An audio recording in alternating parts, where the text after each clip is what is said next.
all the distinguished guests, His Excellency Ambassador of Federal Republic of Germany.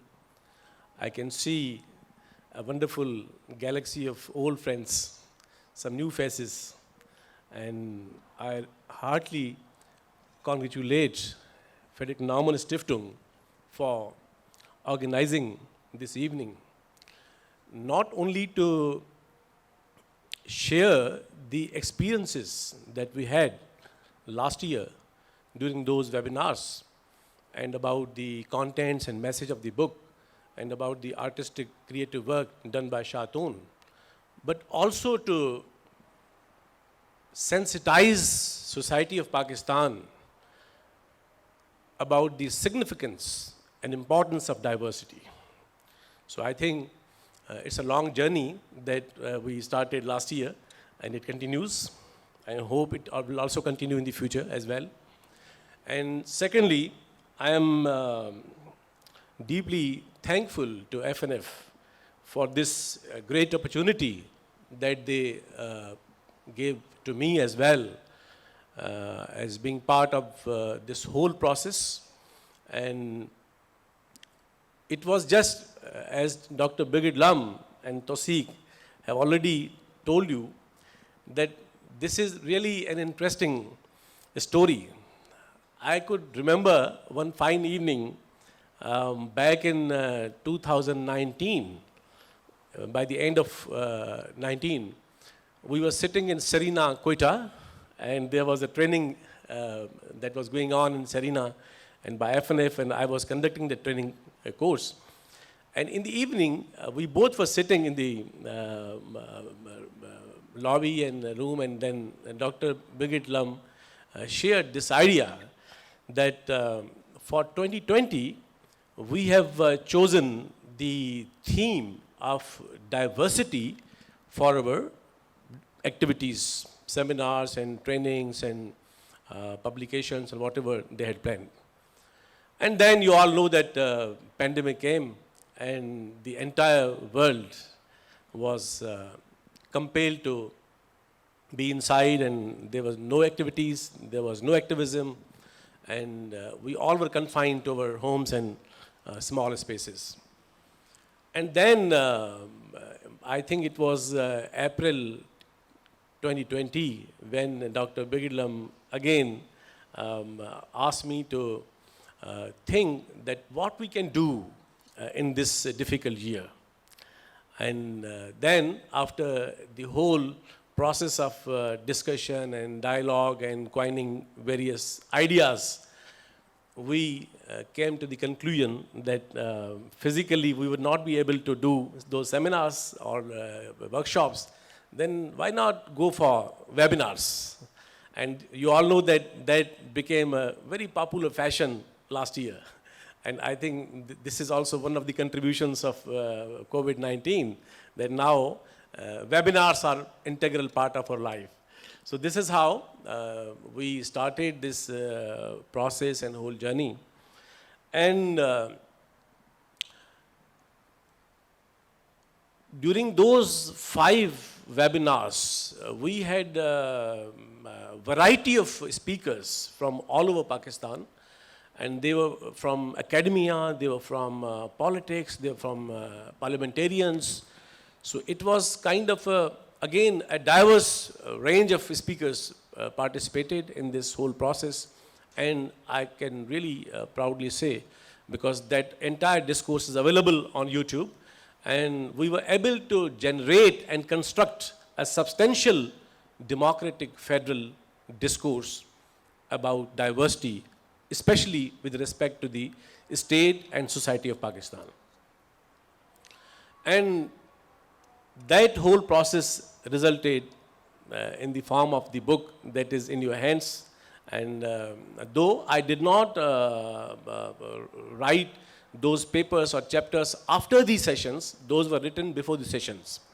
So this book basically is compilation of all those 5 papers on sub-themes of diversity, especially with respect to Pakistani society and its dynamics of diversity.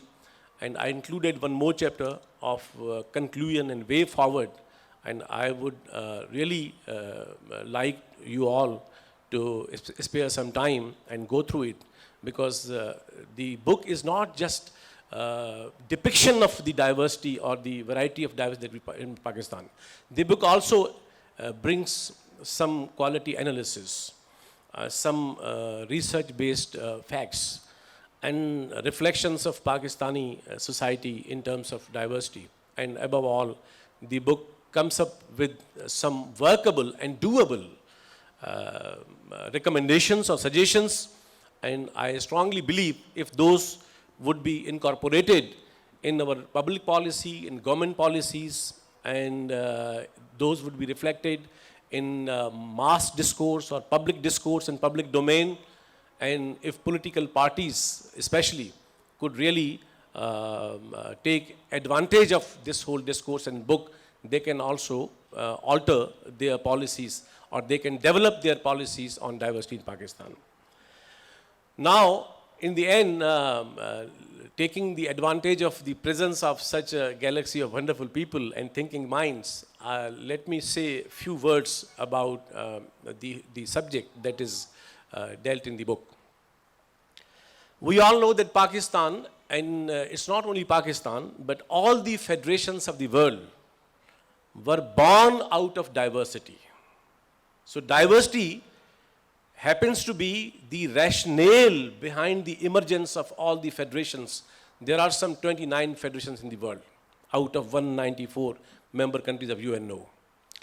And the single rationale or the basis, that is diversity. So there cannot be a federal polity, there cannot be a federation or a federal society without having diversity in their social nomenclature.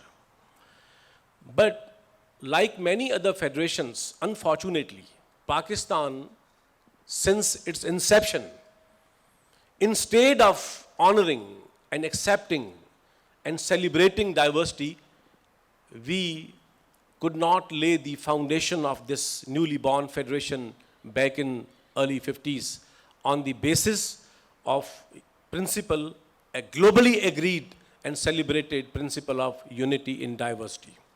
On the contrary, what we did, unfortunately, that we denied diversity on one hand, and secondly, we professed upon the self-deceptive, I would say, notion of uniformity. There cannot be uniformity in diverse societies. We all know that unity in plural societies can be grounded in the diversity only.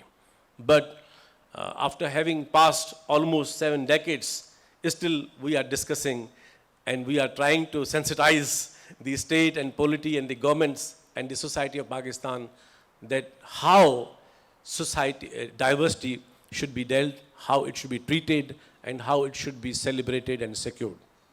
Secondly, Pakistan is a highly diverse society in terms of ethnicities, in terms of nationalities, in terms of variety of languages. We have more than 70 languages.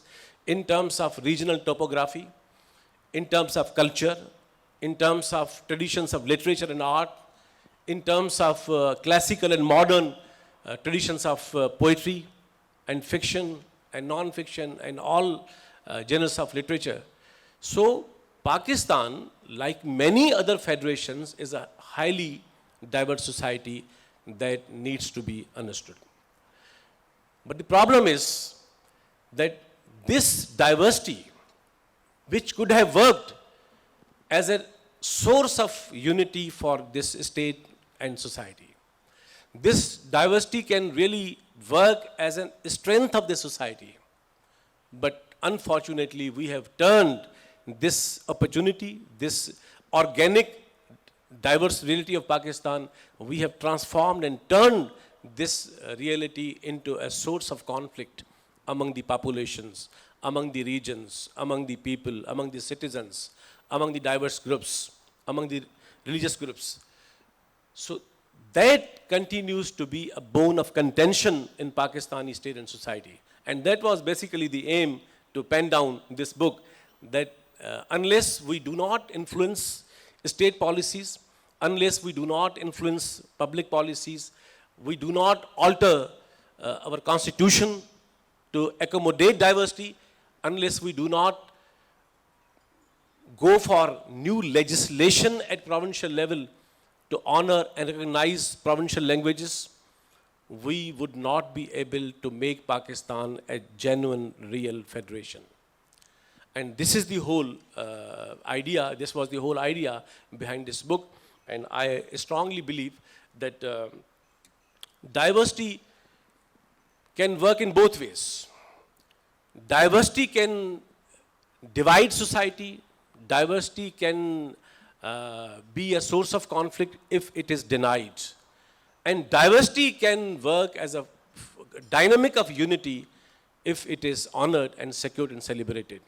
So I think it is high time for Pakistan that now when we see in Pakistani society that the discourse about political federalism, there's discourse about other features of political federalism, there's discourse about fiscal federalism, there's discourse about making Pakistan a genuine democracy and federation. I think we need to sensitize Pakistani polity, Pakistan's government, Pakistan's public institutions, and Pakistan's intelligentsia, society of Pakistan, political parties, to not only to accommodate or accept diversity by compulsion, but I would say diversity should be celebrated at all levels. And that would really work as a dynamic of unity and diversity. So I think, last word, that acknowledgement of diversity of all kinds, be it religious diversity, linguistic, ethnic, nationalistic, cultural, regional, unless and until we do not acknowledge diversity in the Pakistan's constitution, in Pakistan's legal framework, in Pakistan's public discourse, in Pakistan's curricula, in Pakistan's menacing discourse, we really would miss the opportunity to unite the society. Secondly, freedom and autonomy are two globally established notions that citizens, all groups, must be felt that they stand free, they stand autonomous in terms of celebrating their personal and group lives. And empowerment, I think freedom has no value if it is not annexed and coupled with the notion of empowerment. So I think provinces needs to be empowered more. Regions of Pakistan need to be empowered more. Communities of Pakistan, minorities of Pakistan, and above all, citizens. So I think freedom along with the empowerment. And lastly, that yes, इस परचम के साए तले हम एक हैं, this is half of the truth. It's good, we like it, we want it, but we need to realize that इस परचम के साए तले हम मुख्तलिफ भी हैं, और ये कोई बुरी बात नहीं है, ये हमारी एक organic reality है. So with these words, I would end my brief talk, that let's celebrate diversity, let's recognize diversity, let's signify diversity, so that we can ensure the dignified coexistence of all the citizens, diverse groups, and people and regions of Pakistan. Thank you very much.